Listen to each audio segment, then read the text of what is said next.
Welcome to Matt's Financial and Geopolitical from the Frontier. Thank you for stopping by as always. We're in the process of editing Bob Collimore's Mind Speak session, but if you want to have a little preview, take a look at the notes from his presentation, The Evolution of Hope, and also his slideshow to get a bit of a flavour of what was quite a tour de force, I thought. Macro thoughts, will OPEC bring oil markets back to balance, was my article over the weekend, and I was highly skeptical.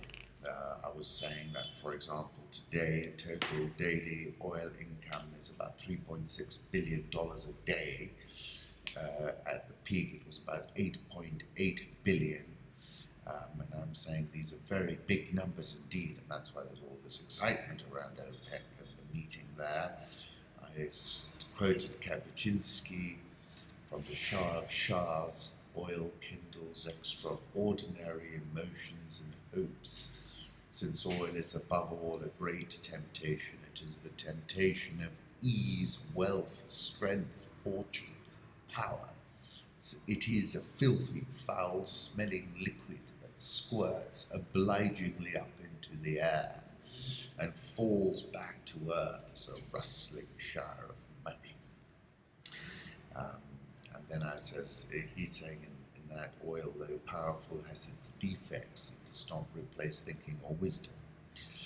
And I was going back to a point I previously made, saying the really big supply curveball was in fact the US, which pumped an average of 9.43 million barrels per day in 2015, which was the highest level since 1972, plus 89% since 2008. This is all that shale production that came on the market. I quoted the Nigerian Minister of State for Petroleum, who says the challenge is less with OPEC and more with the outer forces we don't control. The US is beginning to ramp up volumes again, and shale oil is highly price sensitive. They're able to switch it on and off like a tap. So it's very difficult to push them out because they'll shut off and they'll shutter it down and they'll come back again. And then, I was talking about capitals from Caracas to Luanda, from Abuja to Muscat. I said to enter uncharted territory. I do not see WTI trading above $60 under any circumstances. Through 2017, traders can sell $60 strike call options with a 1-year maturity into a price rally. You don't want to be selling it when it's down. Yesterday there was quite a nice rally at one point, and pocket the premium. And then Calestis very kindly endorsed it, the article, and quoted Kapuscinski: oil anesthetizes thought, blurs vision, corrupts. Put up a 5-day chart of New York crude oil. We're last trading at $46.91. I like this quote from Indigo Purple. My 3-year-old daughter made her first pun today and I almost cried. She was eating an apple and I asked if she liked apples. She said apple-lutely. That's very good. Have a look at this video of a Syrian soldier meeting his family for the first time in 5 years after the liberation of Hanano housing in Aleppo.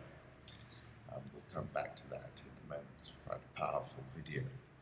Have a look at this Mount Kenya scene from Naru Moru, photo by a guy called Words, and I like this one as well. Good Night Nairobi, a photograph by Simon Gibbs. Raymond Carver is quoted in the Paris Review: what do you know better than your own secrets? Political reflection: South Korea's embattled President Park Geun-hye asks Parliament to find a way for her to stand down. She has capitulated. And I concluded by saying the crowd did not disperse, nor did it go home. And I was, of course, playing on something Kapuscinski wrote in the Shah of Shahs. It's as if the crowd disperses, goes home, does not reassemble. We say the revolution is over. Have a look at the crowd, which grew and grew on the streets of Seoul. This photograph is from James Pearce in a slow sea of candles. now marching through Seoul in massive protest against the president. The former French Prime Minister François Fillon will lead the country's Republican Party after winning a runoff on Sunday. He said, "I will take up an unusual challenge for France to tell the truth and completely change its software." Fillon is a racing car enthusiast and a Margaret Thatcher supporter, and maybe they do need that Thatcherism, that dose of radical surgery. Private eye on fake news from Tom Kilroy. This is via Jamie at Reuters. Alexei Kovalev puts it, the fight against fake news has itself turned into fake news. It's a kind of meta-propaganda, which is something Taleb was saying on November the 25th when he said the meta question is the news that Russia is spreading fake news, fake news. Anna Navarro, I started to follow recently, said, in the last hour, Trump sent out 5 tweets and counting against CNN and reporter Jeff Zeleny. Is nobody around this guy to give him his meds? Mai said, the problem reminds me of the Emperor Shah in Kapuscinski's book about Ethiopia and Haile Selassie. I think, the problem appears to be that Trump Tower is like a court, an imperial court. Donald Trump is an emperor, and courtiers don't want to tell the emperor anything. According to a report on Global Research, Syria jihadi fronts fall apart. Egypt enters the fight. Cairo believes that the installation of any kind of Islamist regime in Syria would endanger Egypt. Israel could easily transfer jihadis it actively supports in the Syrian Golan Heights to the Sinai Peninsula. It also believes, and this is interesting, that the current Saudi regime will have fallen apart due to internal fighting by the end of 2017. It therefore now offers serious help to Syria to fight its enemies down. The end is nigh for the rebels in Aleppo. A soldier from the Iraqi Special Forces takes a selfie after the Aden district of Mosul was retaken from ISIS on November 22nd. Big gains have been made. Let's see if they're consolidated. Let's go to the currency markets. Euro dollar 106.08, dollar index 101.32. Do you remember when 100 seemed so far away? Japanese yen 112.32. It was below 112 earlier, I think. Swiss franc 101.37. The pound is at 124.08. The Aussie is at 0.7485. India rupee record lows of 68.645. South Korean won 1169.58. The rial 340.54. Egyptian pound 17.7845.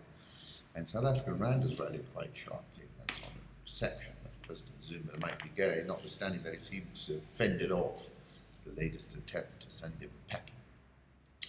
Crushed since the Brexit referendum, trade-weighted sterling eyes its best months in January 2009, second best in 30 years. That UBS Wealth reckons the Trump bubble is to burst and drive the yen back to 98, which is interesting. Japanese stocks on the cusp of its longest rally in 7 years, 12 days of gains into Monday, going for lucky 13 Tuesday. That's all about the weaker yen. Commodity markets, let's take a look at gold. Gold's at 1190.97. Up a 6-month chart, but we've had a lot of interesting activity in that metal space. Zinc rose to its highest level since 2007. Bloomberg Industrial Metal Subindex posted the biggest 5-day gain since 2011. Zinc touched a 9-year high.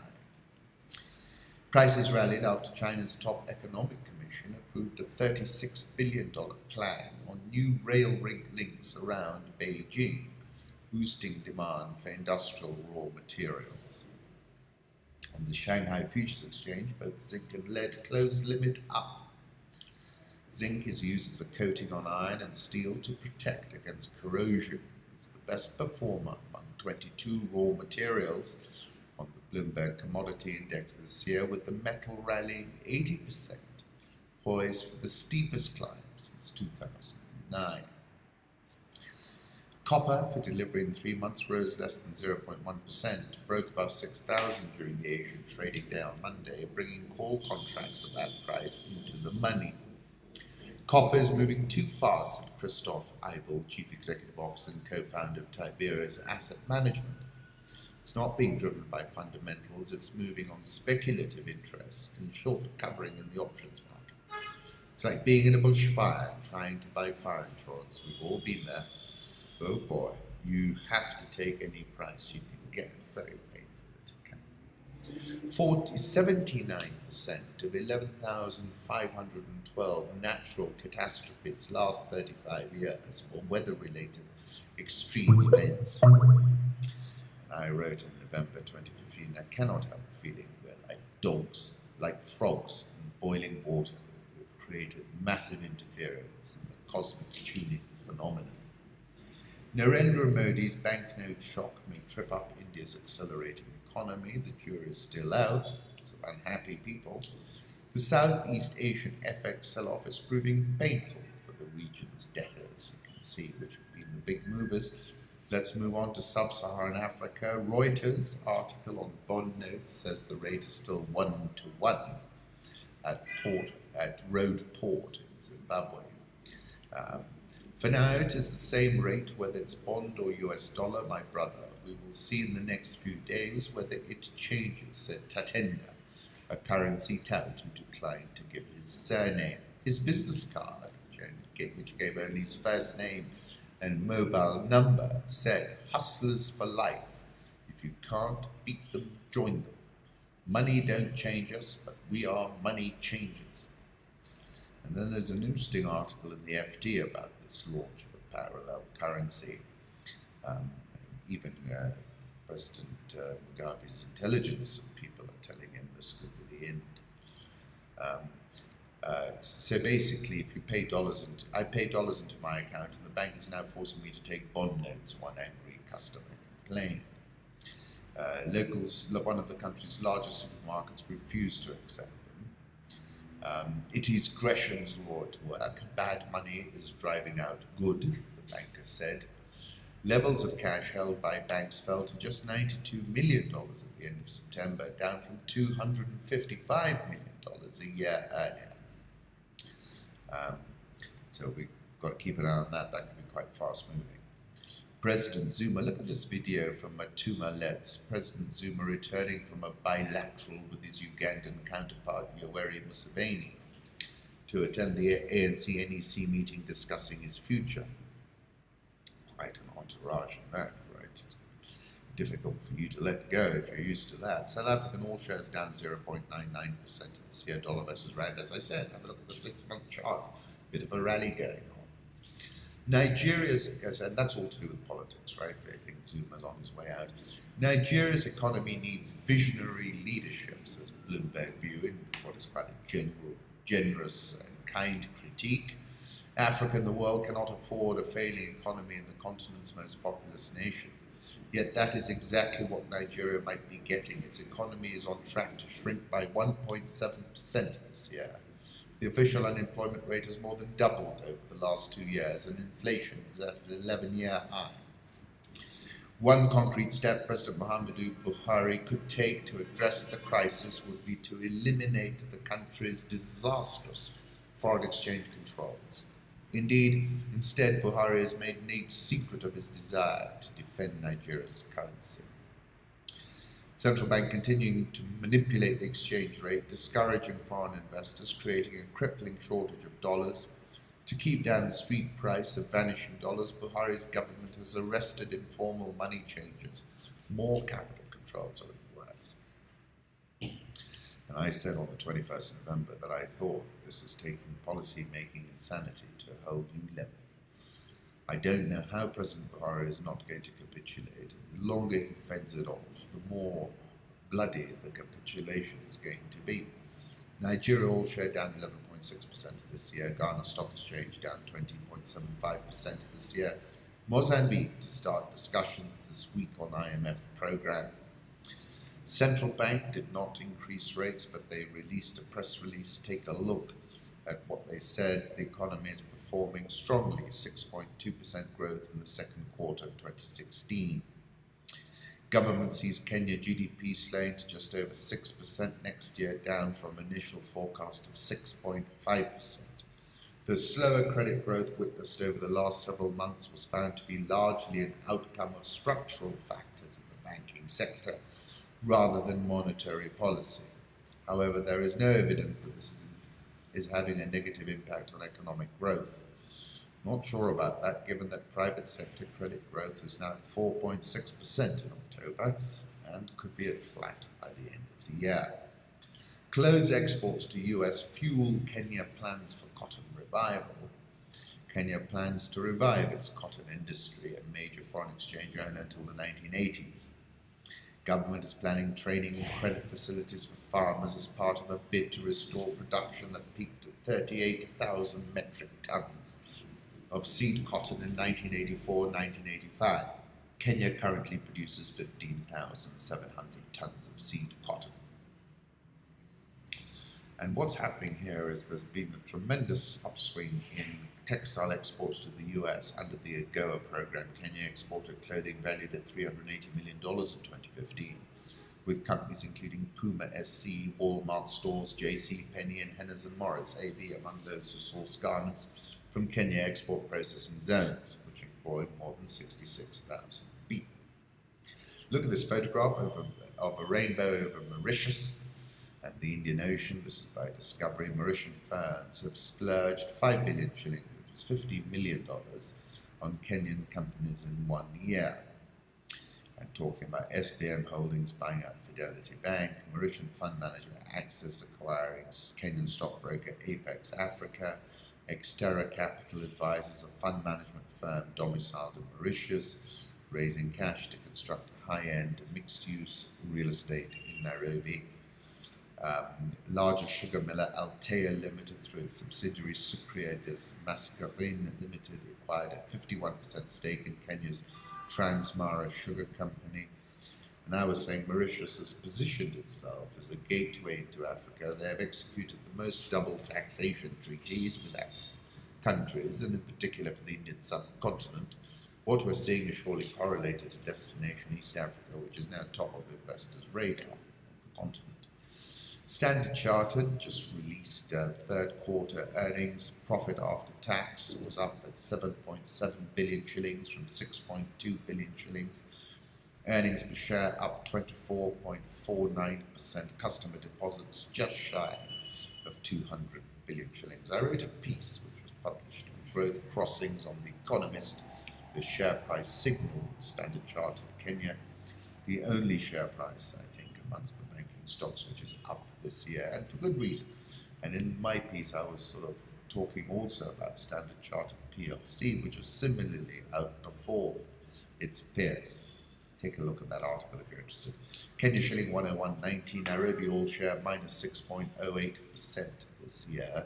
This is a 4-week closing low. Yesterday I attended the Barclays Africa Forum here at the Villa Rosa Kempinski, and it was a pleasure meeting Jeremy Awori again. Last time I saw him, we were both in Durham dropping off our daughters, and we met each other at the reception in the Radisson Blu. It was a pleasure meeting Peter Matlare, who is the Deputy CEO of Barclays Africa. He said interconnectedness is key. We have formed that bridge. We have seen this kind of turbulence before. The world is more inwardly focused, however. And then Jeremy was saying this year will go down as a year we're unlikely to forget. You could say that again if you're interested in Barclays. Share price, take a look. Price earnings ratio is now 5.7, looks inexpensive. NSE 20 is down 19.58% this year. Wishing you a tremendous week, and thank you for stopping by.